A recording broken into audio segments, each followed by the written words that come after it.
আজকে আমরা 20তম বিসিএসের ইংলিশ অংশ সমাধান করব। প্রথম যে কোশ্চেনটা দেখতে পাচ্ছেন এক্সাইট এবং কাম। তো এক্সাইট মানে কি? এক্সাইটমেন্ট বলি না, উত্তেজনা হওয়া, উত্তেজিত হওয়া, উত্তেজিত করা। আর কাম মানে হচ্ছে শান্ত, ধীর স্থির। তার মানে এই দুইটা শব্দ কিন্তু আসলে পরস্পর বিপরীত শব্দ। তো এইখানে ঘ নাম্বারটা যদি দেখেন, এটা কিন্তু পরস্পর বিপরীত শব্দ। স্টিমুলেট মানে হচ্ছে উত্তেজনা, উত্তেজিত হওয়া, উত্তেজিত। আর কুল ডাউন মানে একদম শান্ত থাকা। তাহলে এটা হবে রাইট অ্যান্সার। 2 নম্বরে যেটা ছিল ডিলে এবং এক্সপেডাইট, এই দুটোও কিন্তু বিপরীত শব্দ। ডিলে মানে কি? দেরি করা। এক্সপেডাইট মানে হচ্ছে দ্রুত করা বা ত্বরান্বিত করা। তাহলে এখানে আমরা বিপরীত শব্দ কোনটা হতে পারে? এই যে এটাও ঘ নাম্বারটা। ডিটেইন, ডিটেইন মানে হচ্ছে ধরে রাখা, আটকে রাখা। আর ডিসপ্যাচ মানে হচ্ছে ছেড়ে দেওয়া। আমরা এই যে স্কুল কলেজে অনেক সময় স্টুডেন্টকে কিন্তু ডিটেইন দেই, যে তোমার পড়া রেডি না হলে তুমি যেতে পারবে না, ডিটেইন ক্লাস। তো ধরে রাখা আর ছেড়ে দেওয়া, এই দুটো বিপরীত শব্দ, সুতরাং এটা হবে রাইট অ্যান্সার।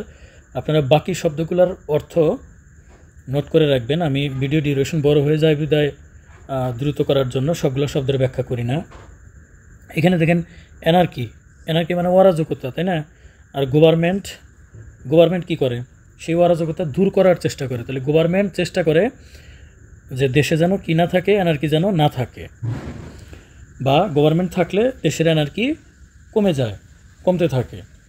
তো এখানে আমরা কোনটা ব্যবহার করব? যে একটা থাকলে আর একটা কমানোর চেষ্টা করে।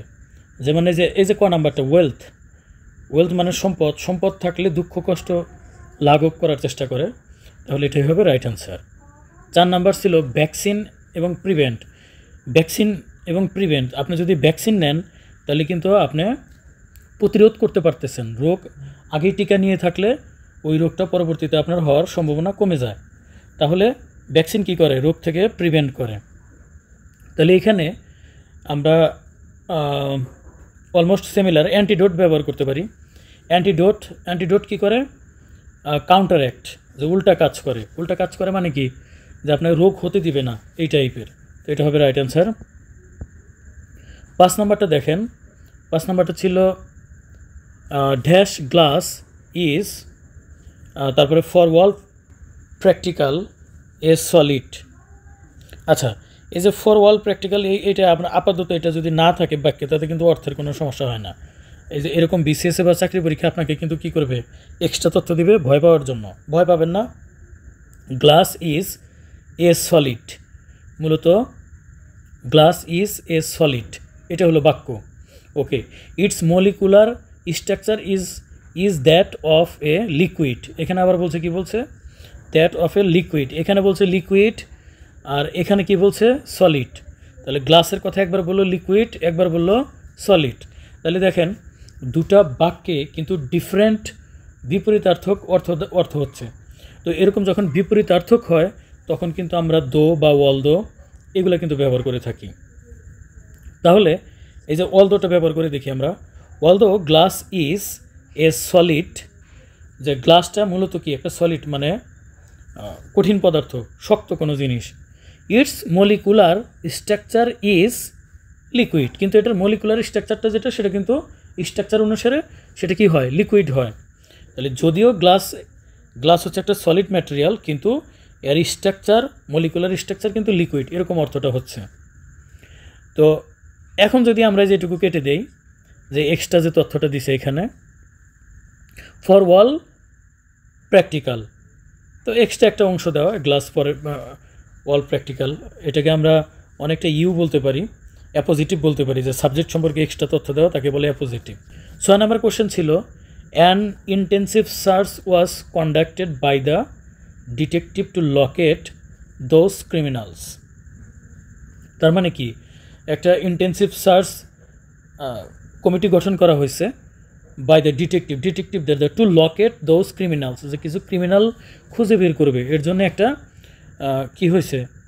একটা ইন্টেন্সিভ কমিটি গঠন হয়েছে, বা একটা ডিটেকটিভের দল তৈরি করা হয়েছে। ওয়াজ কন্ডাক্টেড, পরিচালিত হয়েছিল। দোজ ক্রিমিনালসের পরে কিন্তু যে হু আছে, তাই না? তার মানে কি? এই হু দ্বারা কিন্তু আসলে ক্রিমিনালসকে বোঝাচ্ছে, রিলেটিভ প্রোনাউন। হু, তাহলে তারা কি করছে? তো এখানে একটা জিনিস দেখেন, ওয়াজ কন্ডাক্টেড, মনোযোগ দিয়ে দেখেন, ওয়াজ কন্ডাক্টেড। কোন টেন্স?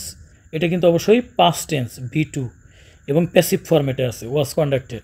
তাহলে এখন এই যে হুর পরে যে আমরা ভার্বটা নিব সেটা কি আসলে এই যে হ্যাভ থাকলে তো মানে সেটা প্রেজেন্টের হয়, প্রেজেন্ট পারফেক্ট যদিও, তো এটা তো হ্যাভ হবেই না।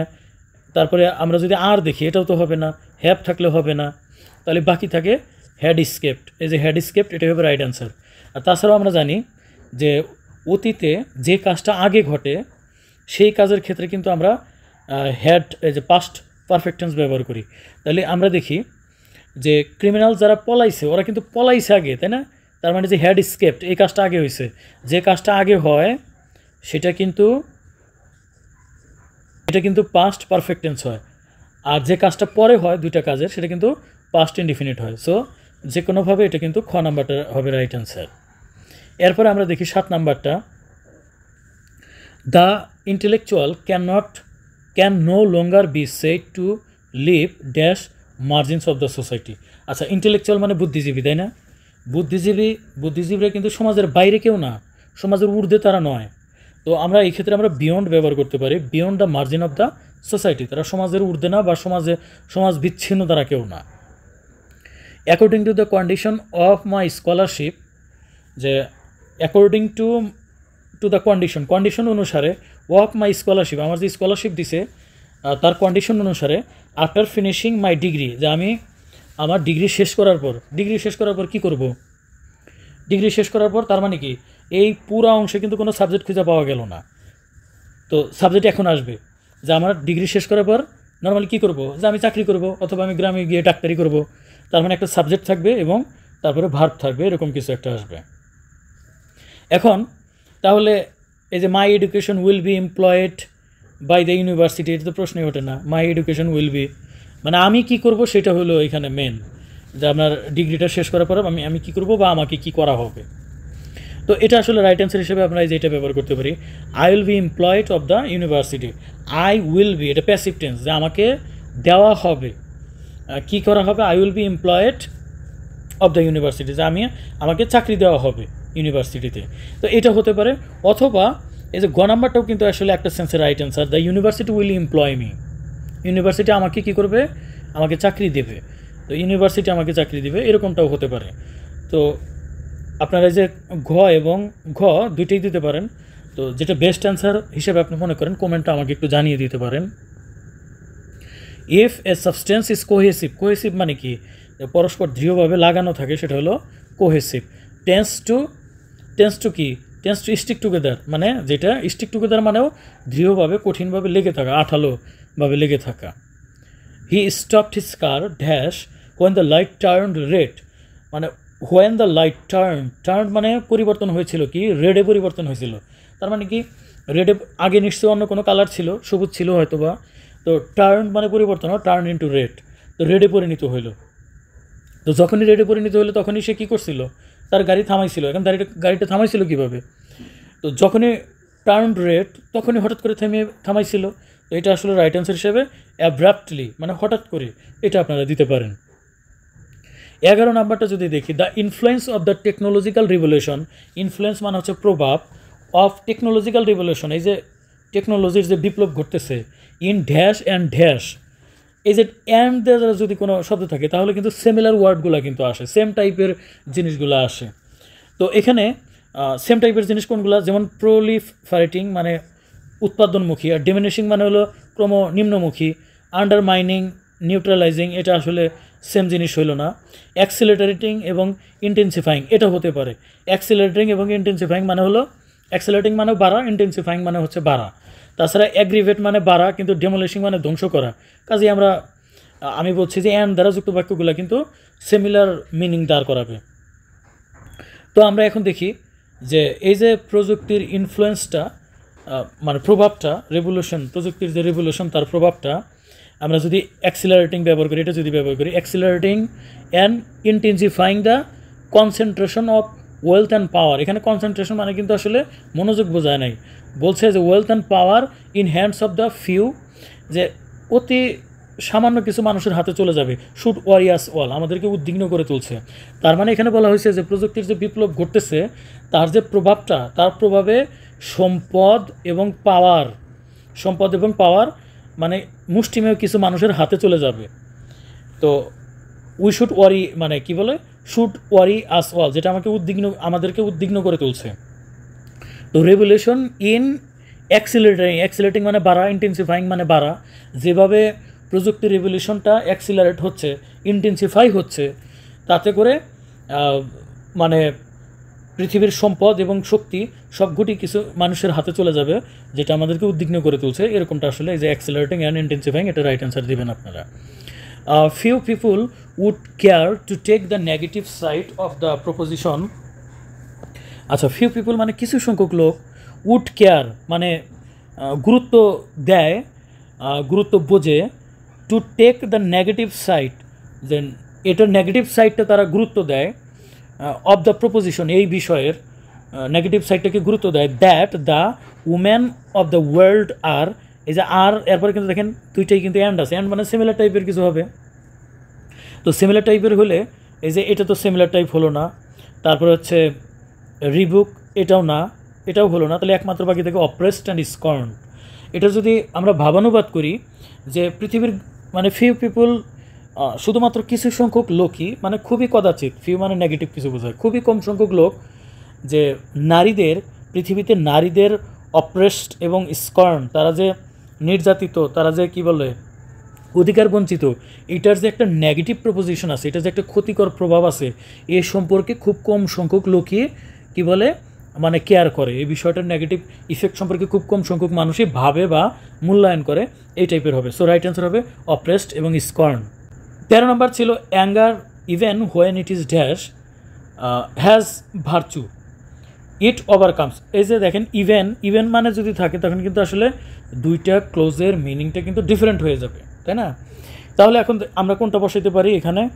তো বাক্যের শব্দের অর্থগুলো আপনারা একটু জেনে নেবেন, আমি একটু দ্রুত করতেছি। ইনএভিটেবল আমরা দিতে পারি, ইনএভিটেবল মানে অপরিহার্য, আপনি আসলে এটা মানে রোধ করতে পারবেন না, রাগটা আপনি রোধ করতে পারবেন না।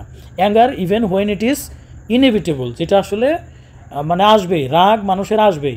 হ্যাজ ওয়ান ভার্চু, কিন্তু অ্যাঙ্গারের একটা কি আছে, তার মানে even when it is inevitable, এটা কিন্তু এক্সট্রা একটা অংশ। অ্যাঙ্গার সম্পর্কে হোয়েন ইট ইজ ইনএভিটেবল এটুকু এক্সট্রা একটা অংশ। আচ্ছা, মূলত সাবজেক্ট হলো অ্যাঙ্গার। তো অ্যাঙ্গার হ্যাজ ওয়ান ভার্চু, কিন্তু এটার একটা কি আছে, একটা ভার্চু আছে, ইট ওভারকামস, যেটা আসলে ওভারকাম করে ডিজায়ার মানে হলো আমরা এটা এইভাবে বুঝে নিতে পারি যে রাগ আসলে ইনএভিটেবল, অপরিহার্য, মানে আমরা আসলে দমন করতে পারি না, বাট ইট ওভারকামস ডিজায়ার, যে রাগের মুহূর্তে, গবেষকরা বলে না যে রাগের মুহূর্তে মানুষ আসলে যে ব্যবহারটা করে ওইটি আসলে তার মনের কথাগুলো বের হয়ে যায়, রাগ না হলে তো বোঝা যায় না যে তার মনের কথা কী, তো তার ডিজায়ার বা মন মানসিকতা সম্পর্কে বোঝা যায়। দ্য ওয়ার্ড ডিলাডালি মানে কি, ঢিলা প্রকৃতির লোক আমরা বলি না, তার মানে যে সময় অপচয় করে, ওয়েস্ট অফ টাইম, এটা কিন্তু আসলে ইম্পর্টেন্ট, নিবন্ধন, বিসিএস, প্রাইমারি, এই ঢিলাঢালি এটা কিন্তু আপনারা মনে রাখবেন। 15 নম্বর দ্য ওয়ার্ড ইফিমিজমও কিন্তু পরীক্ষায় বিভিন্ন সময় কিন্তু এসে থাকে। ইফিমিজম মানে হচ্ছে মানে কর্কশ ভাষা, যে ভাষাটা আসলে অনেক হার্ট করে সেই ধরনের ভাষা ব্যবহার না করে শ্রুতিমধুর ভাষা ব্যবহার করাকে লিটারেচারে বলে ইফিমিজম মানে হচ্ছে যে, যেমন ধরেন আমরা যদি বলি যে লোকটি মারা গেছে, এভাবে না বলে আমরা বলতে পারি লোকটি ইহলোক ত্যাগ করেছে, বা ইহলোকের মায়া ত্যাগ করেছে, বা লোকটি আর নেই, এরকমভাবে আমরা ব্যবহার করি। তো ইফিমিজম মানে হচ্ছে কর্কশ ভাষাকে আমরা একটু স্মুথভাবে প্রকাশ করা। সো এটা খ নাম্বারটা হবে ডেসক্রিপশন অফ ডিসএগ্রিবল থিং, মানে যেটা আসলে ভালো লাগে না, মেনে নেওয়ার মতো না। অ্যান অ্যাগ্রিবল নেম, একটা অন্ততপক্ষে একটু মানে ভালোভাবে সেটাকে প্রকাশ করা। তো passive form of the sentence some children were helping wanted man, তাহলে বোঝাই যেতেছে যে এখানে দ্য ওয়ান্ডেড ম্যান, যে আমরা যখন ভয়েস চেঞ্জ করি অবজেক্টের সাবজেক্ট বানাইতে হয়, তাহলে প্রথমে আসবে দ্য ওয়ান্ডেড, দেখেন প্রথমে দ্য ওয়ান্ডেড ম্যান এটা আসবে নিশ্চিত। আচ্ছা, তাহলে দ্য ওয়ান্ডেড ম্যান সবগুলোতে আছে, ক খ গ গ, তাহলে আমি চেঞ্জ মানে বুঝতে পারতেছি না। দ্য ওয়ান্ডেড ম্যান, এবার দেখেন টেনশনের সাহায্যকারী ভার্ব, তাহলে এখানে হেল্পিং, ওয়ার হেল্পিং মানে এটা কন্টিনিউয়াস, কোন কন্টিনিউয়াস, পাস্ট কন্টিনিউয়াস। সকল কন্টিনিউয়াসে এক্সট্রা একটা কী আসে, এক্সট্রা একটা বিইং আসে, কিন্তু এক্সট্রা একটা বিইং আসবে, এবং এটা যেহেতু পাস্ট কন্টিনিউয়াস তাহলে ওয়াজ বিং বা ওয়ার বিং হবে। তাহলে দ্য ওয়ান্ডেড ম্যান, এখানে একজন মানুষকে বোঝানো হয়েছে, তাহলে ওয়াজ বিং হবে, the wanted man was being. এরপরে মূল ভার্বের past participle was being helping, না তার মানে হেল্পড, ওয়াজ বিং হেল্পড, তারপরে by, helped by is a some children লাস্টে আসবে, তাহলে সাম চিলড্রেন এরকম হবে। তাহলে আমরা দেখি এটা কোথায় আছে, the wanted man was being, the wanted man ওয়াজ, এটা তো হবেই না, দ্য ওয়ান্টেড ম্যান ওয়াজ হবে না, the wanted man was being helped by some children, সুতরাং এটি হবে রাইট অ্যান্সার। 18 নম্বর আসলে কি, এগুলো আসলে কম্প্রিহেনশন টাইপের এসেছিল এই পরীক্ষায়, তবে পরবর্তীতে বিসিএসে কিন্তু এত কম্প্রিহেনশন, এত বড় প্যাসেজ দেওয়া থাকে না। যাই হোক, আমি তারপরেও পুরো প্যাসেজটা দ্রুত পড়তেছি। Rumour is the most primitive way of spreading stories by passing them one from mouth to mouth, but civilised countries in normal times have better source of news then rumour. Rumour মানে হচ্ছে যে গল্প মুখে মুখে ছড়ায় যায়, তবে civilised কান্ট্রিগুলোতে মানে এই রিউমারটা একটু কম থাকে। এই যে source of news then rumour, রিউমারের চাইতে ওদের মেইন সংবাদটাই ওরা বেশি পায়। They have radio, television and news paper in time of stress and confusion, যখন আমরা খুব চাপে বা কনফিউশনে থাকি। However rumours emerge and becomes brave, মানে যখন আমরা আসলে উদ্বিগ্ন থাকি, চিন্তায় থাকি কোনো বিষয় না, তখন আসলে এই রিউমারটা আরও বেশি ছড়িয়ে যায়। At such time different kind of news, এই সময় বিভিন্ন প্রকার news are in competition, the press, television and radio versus the grapevine. তার মানে হচ্ছে যে যখন একটা দেশ ধরেন যুদ্ধ অবস্থায় যাইতেছে, কঠিন অবস্থায় যাইতেছে, তখন কিন্তু আসলে একটা কম্পিটিশন শুরু হয়ে যায় যে রিয়াল নিউজ কোনটা আর ফেক নিউজ কোনটা। Specially do rumours spread when war requires, এই যে দেখেন যখন যুদ্ধ শুরু হয় তখন কিন্তু স্পেশালি এই রিউমারগুলো ছড়িয়ে যায়। Censorship on many important matters. আচ্ছা, সেন্সরশিপ মানে হচ্ছে শার্টকাট করে করা, সংবাদ প্রেষণ করা। Important matters, the customer news source no longer give out enough information. আচ্ছা, since the people cannot learn through legitimate channels they are anxious to learn pick. আচ্ছা, যুদ্ধের অবস্থায় কী হয় যে মানুষ অ্যাংশাস থাকে, স্ট্রেসফুল থাকে, তারা খবর পেতে চায়, তো সে সময় আসলে এই রিউমারগুলো বেশি ছড়িয়ে যায়। Whenever they can and when this happens rumour thrives মানে বেড়ে যাওয়া। Rumours are often repeated even by those who do not believe tales, যারা এই যে নাটক গল্প বিশ্বাস করে না, তাদেরও কিন্তু মানে এই যে রিপিটেড শুনতে শুনতে তারা আসলে বিশ্বাস করা শুরু করে। Often is a repeated, there is a fascination about them. The reasons in that the cleverly designed rumor gives expression to something deep in the hearts of the victims of fears, suspicions, forbidden hopes, daydreams, which they hesitate to voice directly. Pessimism, rumours, আপনারা অবশ্যই কিন্তু মানে পুরো পরে একটু বোঝার চেষ্টা করবেন। আমি দ্রুত করতেছি ভিডিও ডিউরেশন যাতে বড় না হয়ে যায়, অলরেডি অনেক বড় হয়ে যাচ্ছে। রিউমার্স, প্যাসিমিজম মানে কি, প্যাসিমিজম, অপটিমিজম মানে আশাবাদী, আর প্যাসিমিজম মানে নৈরাশ্যবাদী যে রিউমারগুলো। অ্যাবাউট ডিফেট অ্যান্ড ডিস্ট্রেস, এই যে ডিফেট পরাজয় এবং হতাশা। Show the people who repeat them are worried and anxious. Optimistic, এই যে অপটিমিস্টিক মানে আশাবাদী। Optimistic rumours about the record production peace soon coming pain to complacency confidence often over confidence. এবং অপটিমিস্টিক যে রিউমারগুলা, যে অপটিমিস্টিক মানে আশাবাদ যে আমাদের দেশ একদম এক নম্বরে চলে যাবে, এরকম একটা গুজব ধরন ছড়াই দিলাম, তো তখন আমাদের কি কনফিডেন্স গ্রো করে, ইভেন ওভার কনফিডেন্স গ্রো করে। আর প্যাসিমিস্ট যেটা নৈরাশ্যবাদী, সেটা কিন্তু আমাদের ডিস্ট্রেস কিন্তু বাড়ায় দেয়। তো আমরা এখন কোশ্চেন দেখি, the author is mainly concerned with, author কী নিয়ে concern? The nature of rumour, যে এই যে বিভিন্ন প্রকৃতির বিভিন্ন ধরনের যে গুজব সেগুলো নিয়ে, যে প্যাসিমিস্টিক অপটিমিস্টিক রিউমার নিয়ে লেখক এখানে আলোচনা করেছে। The author suggest that rumours usually, যে এই রিউমারগুলা, এই ছড়ানো যে সংবাদগুলা কী হয়, আর hardy in their growth. Hardy মানে শক্তিশালীভাবে, ব্যাপকভাবে, ভয়ঙ্করভাবে। আর hardy in their growth, rumour ব্যাপকভাবে ছড়ায় যায়। এই বর্তমান দেখি না আমরা ফেসবুকে মানে কত দ্রুত একটা রিউমার ছড়ায় যায়। The authors state that during wartime the regular source of news present only, তো regular source of news paper, যে নিয়মিত যে নিউজ পেপারগুলো ডিউরিং দ্য ওয়ার টাইম, যুদ্ধের সময় কী হয়, কী ধরনের সংবাদ প্রকাশ করে? অপটিমিস্টিক রিপোর্টস, সেটা তো বলা যাবে না যে যুদ্ধ অবস্থায় সে অপটিমিস্টিক করবে, প্যাসিমিস্টিক রিপোর্ট করবে, নাকি গভর্নমেন্ট প্রোপাগান্ডা ছড়াবে, সেটা বলা যাবে না। তবে লিমিটেড ইনফরমেশন তারা শেয়ার করতে পারে, যে যুদ্ধের সম্পৃক্ত সকল ধরনের সংবাদ সঠিকভাবে কিন্তু মানে ওয়ার টাইমে প্রকাশ করা যায় না। প্রেজেন্ট যেগুলা regular source of news paper বা যে চ্যানেলগুলো মূলধারা সেগুলো লিমিটেড ইনফরমেশন কিন্তু শেয়ার করে। এখানে কিন্তু লিমিটেড সম্পর্কে কিন্তু বলা ছিল দ্য কাস্টমারি নিউজ এই যে the customary news source no longer give out enough information. এই যে এনাফ ইনফরমেশন আমাদের দেয় না, তার মানে কি লিমিটেড ইনফরমেশন আমাদেরকে এই যুদ্ধের সময় দেয়। Which of the following best describes authors personal attitude, লেখকের পার্সোনাল অ্যাটিটিউডটা কেমন, personal attitude towards the rumour, গুজব সম্পর্কে লেখকের পার্সোনাল অ্যাটিটিউড কী। তো এক্সাইটেড ইনথিওজম মানে ব্যাপক আগ্রহ নিয়ে না, সেরকম না।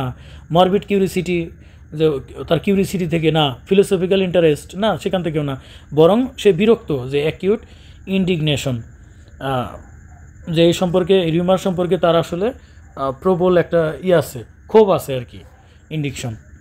তো আজকের ক্লাস এখানে আমি শেষ করতেছি, আশা করতে সবাই বুঝতে পেরেছেন। যত শর্ট করতে চাই তবুও ভিডিও ডিউরেশন অনেক লম্বা হয়ে যায়। তো আপনারা ক্ষমাসুন্দর দৃষ্টিতে দেখবেন এবং আমার জন্য দোয়া করবেন যাতে কন্টিনিউয়াস আপনাদের জন্য টিউটোরিয়াল আমি তৈরি করে যেতে পারি।